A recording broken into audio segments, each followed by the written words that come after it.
Hello, Ethel. Maya, so nice to see you again. Lovely to see you, Anita. Yeah, our talk on for Iris conference, the conference that is a tradition in our Well, it's becoming a tradition.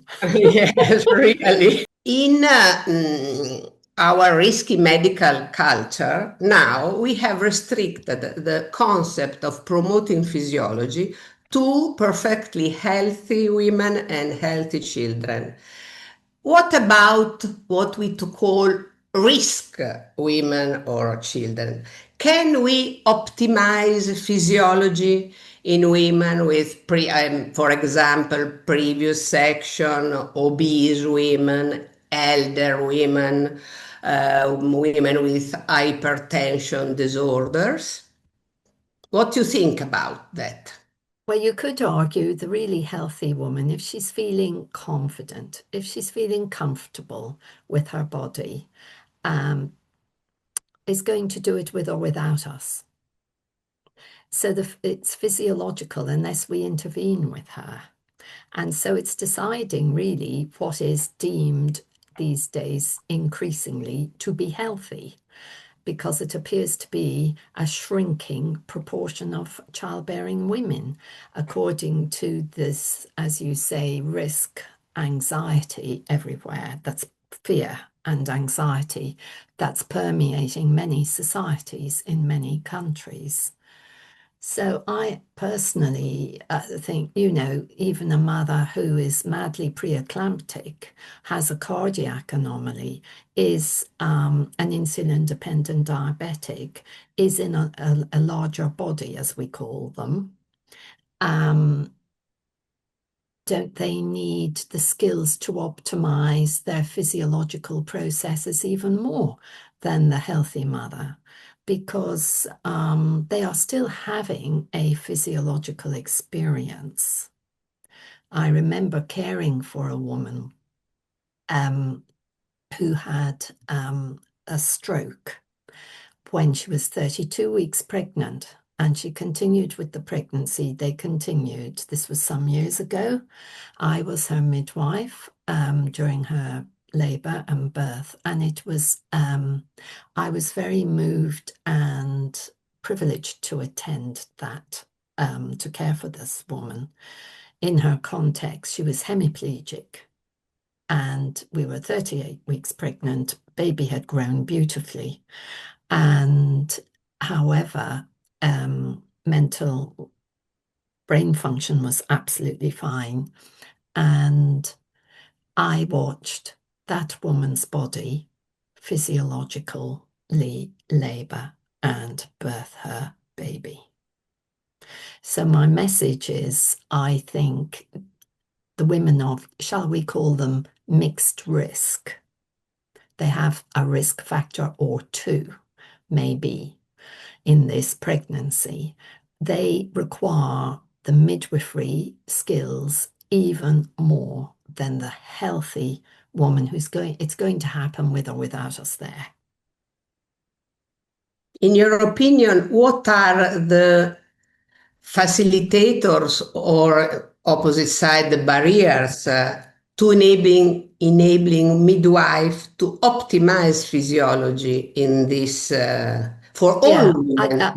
I think we are at a very critical crossroads globally in the midwifery profession, um, globally, as flagged by the World Health Organization and many other organizations, UNFPA, UNICEF, so many organizations. It's a clarion call to stop this mad train of pathologizing physiological processes. So it's a huge challenge for midwives. And in the UK, we're at a critical crossroads right now, which we can discuss perhaps if there's time at the end of this exchange with us now, Anita, because it's important to have context, as you always understand as well.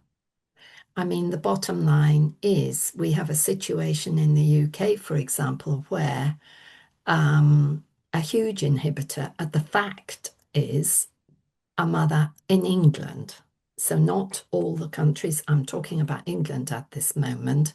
In England, a pregnant woman has a 43% chance of having a spontaneous physiological birth, labor and birth. That is absolutely shocking. Shocking. We have a national cesarean section rate is 42% over the country. There are big variations between trusts, but the total, and this is an accurate total, is 42% for 23 and 24. And I can't believe 24 and 25 is going to be any better. Because people are having responses to very challenging maternity reports happening at the moment around the country. In addition to that cesarean section rate, we have 10 to 15% of operative vaginal, which it makes us slightly different to many European countries where a mother has a spontaneous birth or a section, because not in all countries are they doing forceps, mid, high cavity, low cavity, or even ventouse. So if you add that together, it's 57%, which is very, very sad. So you asked about facilitators and barriers. A huge barrier is categorizing women, pathologizing pregnancy. And this is actually deemed to be a necessary requirement by the RCOG, this, for example, Royal College of Obs and Gynae, because of course you see it's linked to factors. This is the rhetoric. It's linked to factors like increasing rates of maternal obesity, older age of childbirth, and what they have categorized as more complex pregnancies. So they're saying, we have no choice. We have to just carry on accelerating these interventions for safety. For safety. Stillbirth rate is accelerating. But instead of stopping the train and reflecting and thinking, hang on here, the induction rate is horrific in the UK. Overall, it's between 10 and 15%. Again, varies between trusts. Inevitably, large tertiary units will have a higher induction rate. I mean, because people are referred there for various reasons. But units where there's no freestanding midwifery unit, for example, or alongside, most trusts in the UK now have an alongside. That means it's in the hospital building, as we've said in the past. But home birth is not being proactively promoted and remains around, in England, around 2%, and variable as to where it happens. So huge barriers. Focus on the barriers for a minute. Huge barriers are these categorizations. So let's take maternal obesity. What is it? There's overweight, there's obese, and at booking, which the midwife does early on in the pregnancy, midwives book all mothers, they weigh them. And in this trust, if the weight is a BMI of 30 or more, the midwife sits her down and says, I have to refer you to the hospital for obstetric and anaesthetic opinion. I mean, she's way before 20 weeks pregnant at this point. She could miscarry. But the message going into this woman's head is, gosh, I'm a problem. I am a high risk, and people talk in low and high risk. This is a really toxic categorization because it's nonsense, because people float in and out of an arc of risk, or they are risky, but they're still having a physiological process. Anyway, the evidence around, then in this trust, the BMI is 35, or over there, it's 40. So where's the evidence under supporting all this? And we have a mandate as midwives, and actually the whole maternity service, multi-professionals, to personalize care. This is not just a recommendation, it is a mandate. If we work in this, so there's a dissonance between categorizing people into low risk, high risk, and personalizing their care. For example, 35 BMI, this woman in front of me isn't remotely breathless. She's a muscular person. She does a lot of running, she does football, or she does this, this, this. Even if she doesn't, she's active, and pregnancy is a teachable moment. Maybe we can talk about lifestyle. Maybe we can set tiny goals, negotiate with each other, because it's a moment when she might think, yes, I know, I need to get my house in order. But she's not in and of herself pathological. We're not talking morbidly obese, and it's a very small proportion. I don't know exactly what, because of course they put everyone in the same pot. So I don't know the proportion of women who are morbidly obese. Morbidly obese is a serious medical condition influencing heart and all the organs of the body. So I'm not talking about this, but I'm talking about the majority of larger bodies. She might have heavy bones, thick set, but she's perfectly, these women are denied, for example, the option to enter a birth pool in many hospitals. That's a big barrier for midwives. And I say, if she can walk across the room, lift a leg, get in, get out, well, it's nonsense, but she can lie on a bed, have an epidural. And another big reason is to see an anaesthetist very early on in your pregnancy. Should you require a cesarean, you're much more likely to end up with all that stuff. And then there's anxieties around listening into the baby during labor for the larger body. And these women, it can be hard to do intermittent auscultation. We have telemetry. We can use telemetry. She can walk around. She doesn't have to be tethered to a bed. And she can even be in water. We have telemetry. We can monitor these people, but there is this belief she's high risk. So I'm a young midwife. I've come through my program of education. I've been taught how to read papers, research. I've been taught how to critically appraise those papers. I've been taught to personalize my care. But I'm in a system where I'm now in charge of my practice. I haven't got a lovely mentor with me, mentor midwife, and I'm booking these people, and I have to put the tick box, the checklist, as you mentioned at the start of this chat, Anita, I have to tick her here, and I have to refer her here. But I miss my opportunity to actually, okay, I have no choice but to do that bit on the EPR system, electronic patient record system, but do I engage this woman into why I'm sending her there? And she'll come back to me because I'll do the care anyway, antenatally. But am I saying, I would like to meet you later to have a decent discussion about this aspect of why I'm doing this, not just this is how we do it here. Because, I want to personalize. It's not easy because you're not necessarily supported. You're going to take more time with this woman.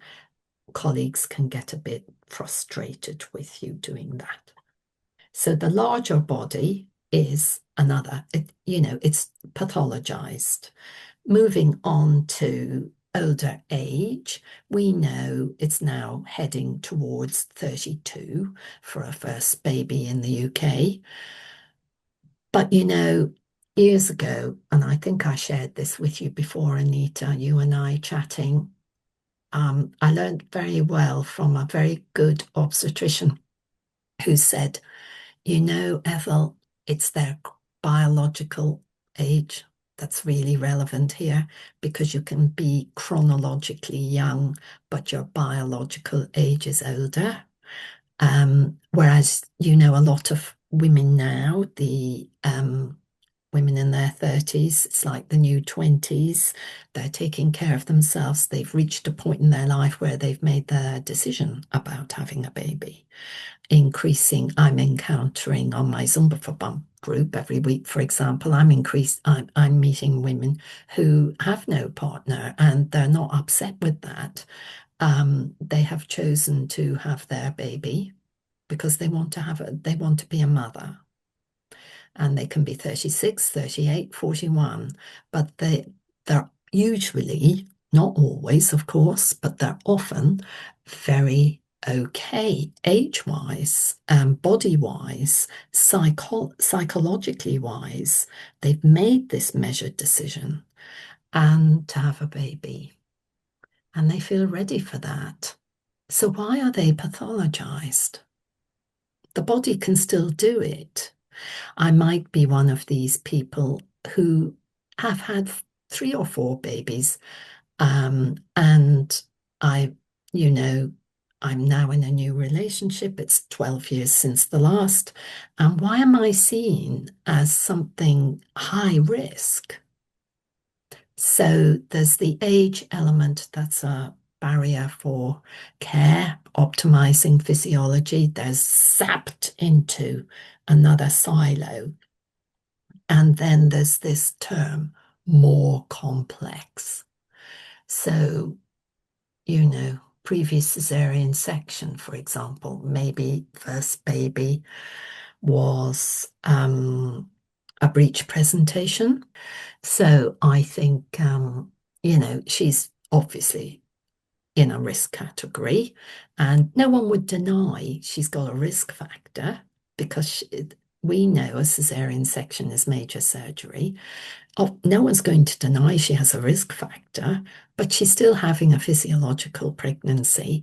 And actually, there is clear evidence that if you give them a VBAC, you don't induce the labour, you don't give her IVI oxytocin infusion, she can labour very well. Over 60% can labour, at least 60 can labour and birth their baby. And even if they need a bit of help at the delivery, for example, a ventouse or something, they feel fab. And we have avoided major surgery with all that entails. Increasingly, she can enter the birth pool. But it's like the midwives, as you say, we have to work a little bit by stealth. It is seen as a barrier, but you can overcome this one. The preeclamptic mother, and she might be essentially hypertensive. She might have developed preeclampsia. Her bloods might still be okay, and they're not too concerned about baby's growth, for example. These women first on a spectrum of preeclampsia. Why can't they are still having a physiological process, and they labor quickly. These women physiologically labor quickly and give birth quite easily vaginally. They tend to have an initial higher blood loss, but they actually, and their bloods itself corrects. It's like a cardiac woman. A cardiac woman labors quickly. The concern with her is when the baby's out, pulmonary edema. She needs care. She needs observation, very clear observation. And as we all know, and then there's the insulin-dependent diabetic. She will need, but she's still able, it's never been more important for midwives to develop, refine, and expand on their skills to optimize physiology. But it is very difficult, I think, for them to be nurtured to do this in the context of this binary low, high risk. We have to be brave because we're going to be jobless if the mothers choose not to be cared for. We don't know how much, but we do know that free birthing is going through the roof. And we have to stop the social media hatred around midwives like myself, who are pilloried for promoting optimizing physiological processes. Remember the care quality framework. That is the global remit. So just keep going.